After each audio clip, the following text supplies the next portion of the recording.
This is Ausangate, a sacred mountain in the Peruvian Andes. Together with Embark, I hiked the trail that leads to it. This trail offers more than just stunning scenery. It's a spiritual experience weaving through the sacred mountains where every step tells a story.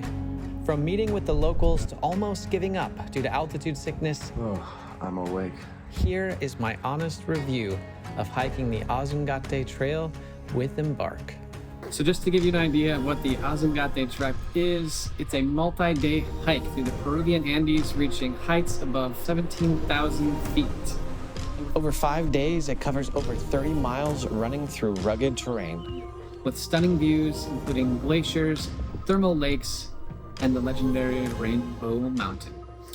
It's a tough hike given the altitude, but you're rewarded with peaceful trails and a closer look at some of Peru's most impressive natural landscapes away from the crowds that head to the more popular routes. The reason that I chose to go with Embark is they specialize in custom adventure travel. That means each trip is unique. Embark is always working toward two main priorities, developing trips that are both active and cultural. This means you'll really get down to earth with the community and truly experience the local culture. Donovan, Carrie, and the Embark team truly work really hard to make sure your trip is special. Climbing up your first hill at 14,000 feet? Yep, pretty sure I can handle the big ones now. Nice. That's not true. The guides were local Peruvians who worked closely with us to make sure we were all well taken care of. I was personally impressed with the touch of the chefs, the porters, and really just the whole group. Embark certainly knows how to find the perfect local partners.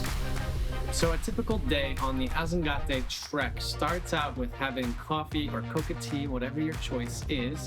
Buenos días. Then having a nicely made breakfast cooked up by a chef. Then from there you hit the trail.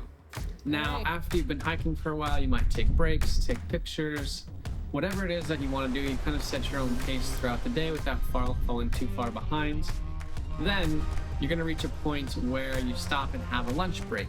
And they usually set up like a nice tent and they have a full meal inside, or there's these structures along the way where you'll stop and have a meal there. All of it is prepared just for you, whether your dietary restrictions are gluten-free, vegetarian, whatever it is, they're going to make it as close to within your dietary restrictions as possible. Why is everybody just sitting on the ground?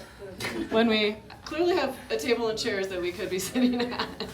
I just fell down where my bag landed, so Okay, so you're the bad influence? I influenced everyone. Nice. On the third day, we even scaled Palomani Pass at almost 17,000 feet. During the hike, you'll have the option to either stay at a lodge or a tent. Then you make the final trek to that lodge for the evening, and I must say that seeing the lodge is the best feeling in the entire world, because you've put in a lot of work, you've hiked a long ways, and you're finally getting to the end of the day. So then you're able to kind of chill out, relax, unpack your things, read, cozy up by the fire, whatever it is you want to do until dinner time, where they've prepared a nice dinner for you. And then you can go outside and look at the beautiful stars, because it's just so dark outside. You can see the Milky Way perfectly as long as the sky is clear. Then you head to bed for the evening, usually around like 9-10 o'clock. And that's pretty much it. That is a typical day on the Ausangate Trail.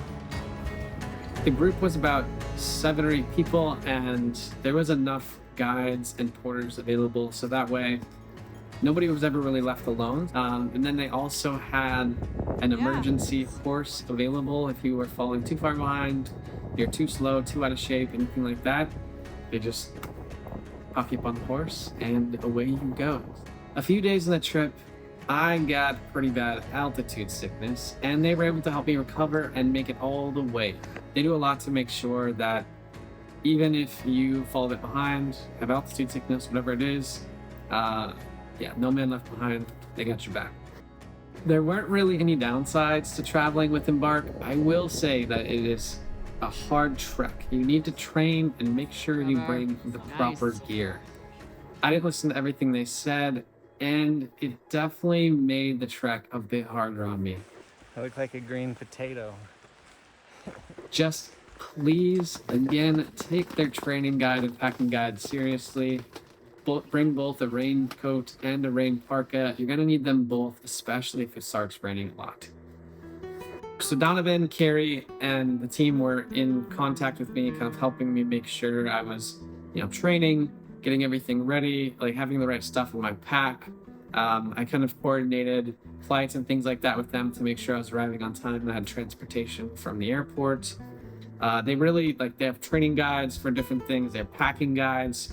So really they do as much as they can to support you without it being they're not like a personal coach, but they are going to make sure that you have everything you need for it to be a pleasant and fun experience and to make a good memory on the trek with them. So if you want to book a trip with Embark, all you have to do is go to embarkexplorationco.com, pick the trip that you're interested in, head to the contact page and drop a message. Donovan or somebody on their team will reach out to you and coordinate with you personally for your specific trip. That's all for this video on the Ausangate hike with Embark. If you want to go on your own Peruvian adventure or learn a little bit more about the Ausangate trek, head to embarkexplorationco.com. That's all for this video. Thanks for watching.